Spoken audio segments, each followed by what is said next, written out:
Rivka, la famille.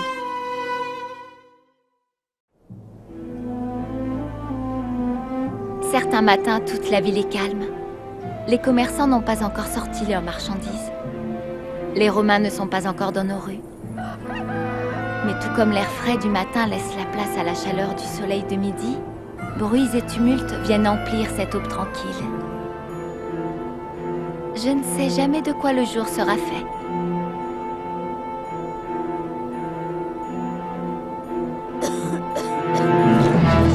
Nourri.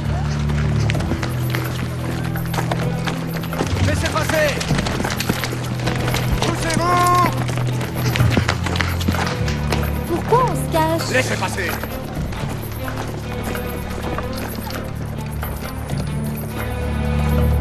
Viens, Nourri, on va chercher l'ami de mère.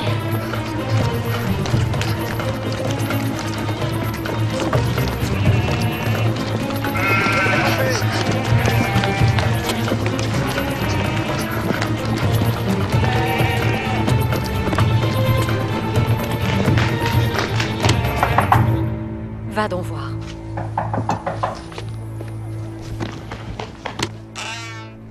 Mariam, que se passe-t-il? Mère va très mal.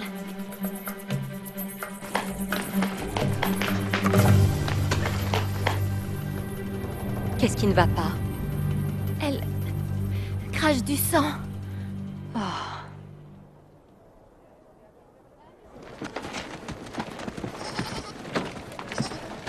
Nourri. Dis-moi. Depuis combien de temps crache-t-elle du sang? Depuis quelques heures. Sarah l'a trouvée brûlante ce matin.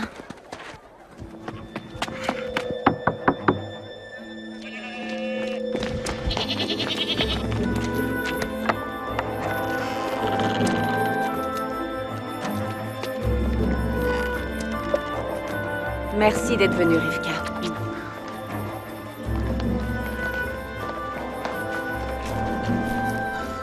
Comment va ta mère? Pas bien, elle te réclamait quand Mariam est partie, mais ensuite elle a perdu connaissance.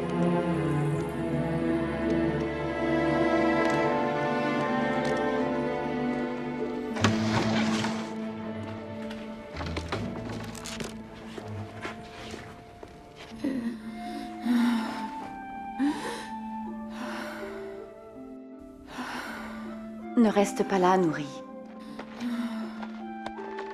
Je ne savais pas quoi faire. Tu as fait ce qu'il fallait. Elle est brûlante. J'aurais besoin d'eau fraîche, de linge et d'une bassine. Peux-tu t'en occuper, Mariam?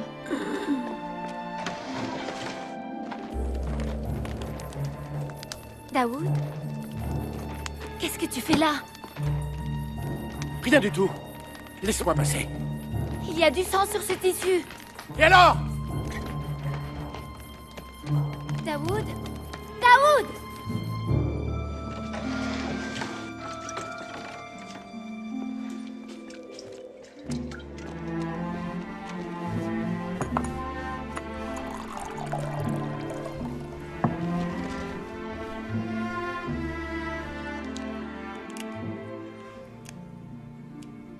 Ça devrait faire baisser sa fièvre.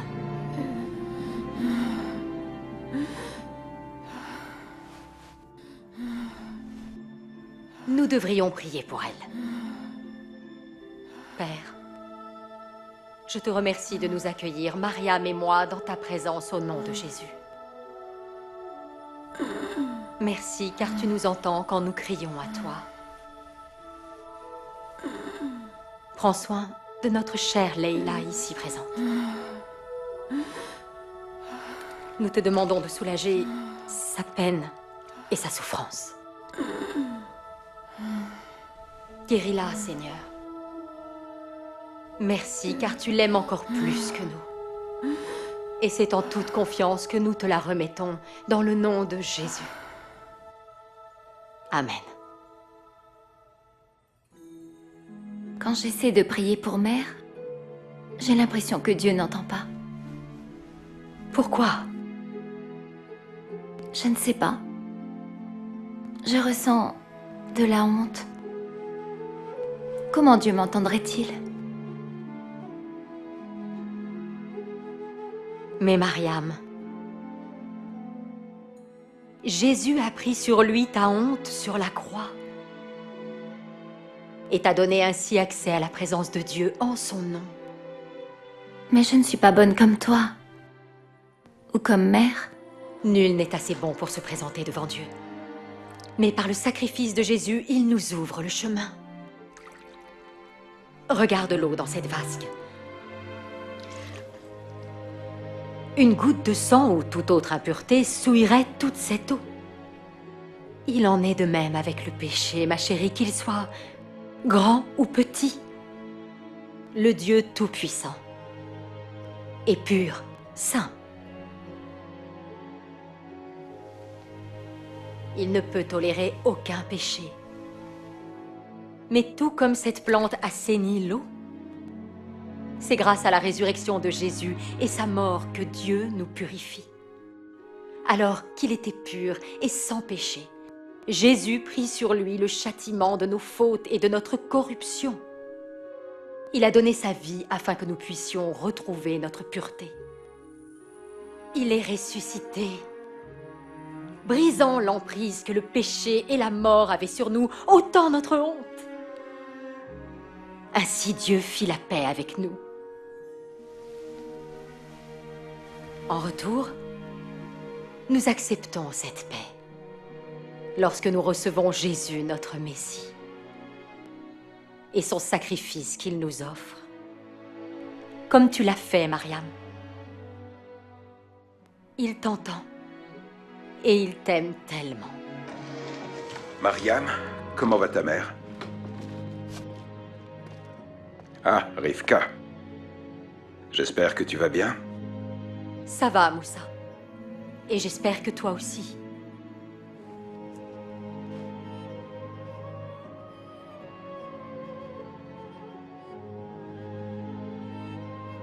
Sa fièvre a baissé, père. Tante Rivka l'a aidé.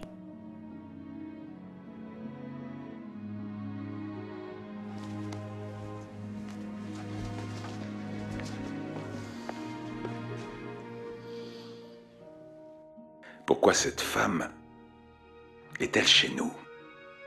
Ne t'ai-je pas dit que je ne les approuve pas, ni elle, ni son mari? Mais père, c'est l'amie de mère. C'est une femme bonne et sage. Mais pas comme nous. Son mari est collecteur d'impôts pour les Romains. Et elle est un disciple de Jésus le Nazaréen. Mère m'a prié d'aller la chercher, père.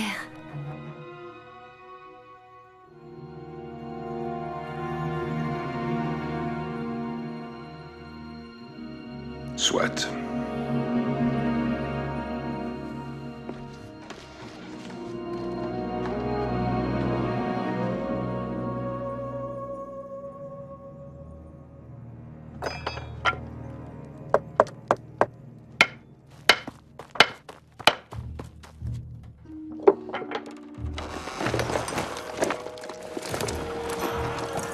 Pourquoi venez-vous ici? 2 de nos soldats ont été attaqués cette nuit, et nous pensons qu'un habitant de cette maison est impliqué. De cette maison? Mais c'est impossible. Nous sommes d'honnêtes gens, nous obéissons aux lois. Et tu caches un criminel, écarte-toi. Il n'y a pas de criminel ici. Fouillez l'endroit. Vous perdez votre temps. Il n'y a là que des femmes. J'étais à la maison toute la nuit, et mon fils et mon gendre Cherche à l'intérieur. étaient au champ avec le troupeau.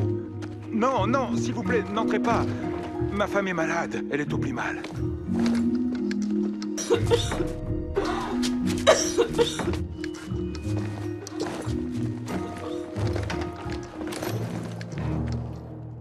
Bien. Nous reviendrons plus tard.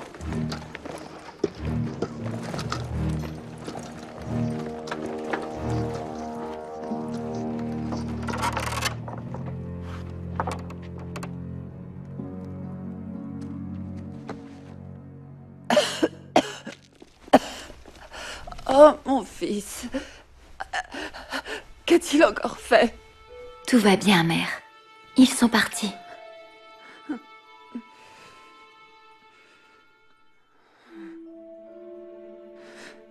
Je prie pour lui. Je prie pour lui. Je m'inquiète aussi pour lui. Il est si obstiné et entêté. Avec mère si malade, il devrait assumer les responsabilités de la famille, se rendre plus utile. Au lieu de cela, il nous met en danger. Il ne pense qu'à lui-même. Comment Dieu peut-il aimer quelqu'un qui cherche à gâcher tout ce qui a de l'importance ?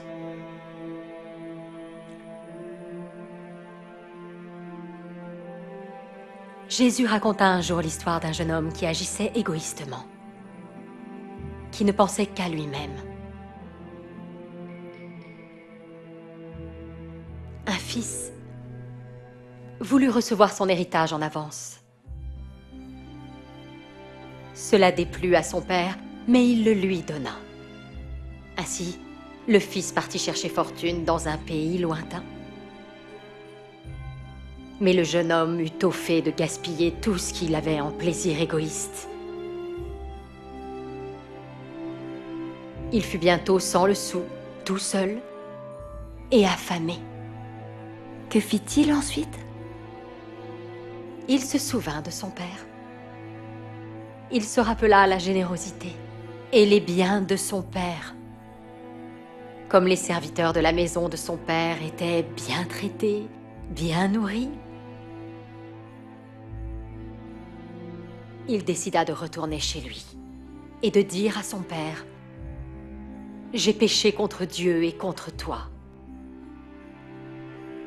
Je ne suis plus digne d'être ton fils. Traite-moi comme l'un de tes ouvriers. » Mais alors que le fils était encore loin, le père courut vers lui. Il le prit dans ses bras, le couvrit de baisers. Puis il dit à ses serviteurs : « Vite, apportez la plus belle robe et habillez-en mon fils. Mettez-lui un anneau au doigt, des sandales à ses pieds. Ensuite, prenez et tuez le veau gras. Et réjouissons-nous tous, parce que celui qui est mon fils était mort et il est vivant. Il était perdu et il est retrouvé. » Son père l'a accepté ? Oh! Mais c'est qu'il attendait son retour. Crois-tu que Dieu attend aussi Daoud ? Oui, ma chérie. Et même il lui court après. Je me demande si le père accueillerait ainsi son fils. S'il avait fait quelque chose de terrible. Ce fils agit honteusement, et le père lui pardonna. Et je crois qu'il fallut beaucoup de courage au fils pour revenir et faire face à son père.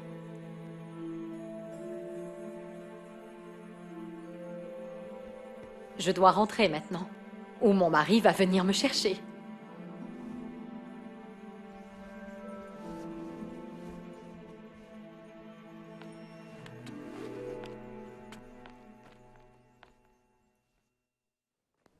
Tu as eu une longue journée. Ce sont des moments difficiles pour toi et ta famille.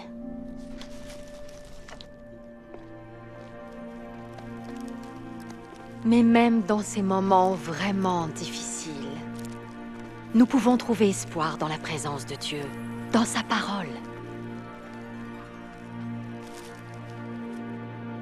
Mariam ?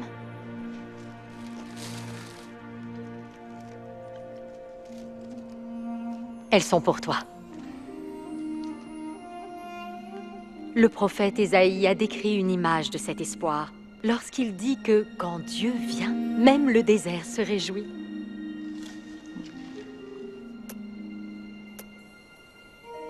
Surtout, reviens me chercher si ta mère en a besoin. D'accord. Merci. Merci pour toute ton aide.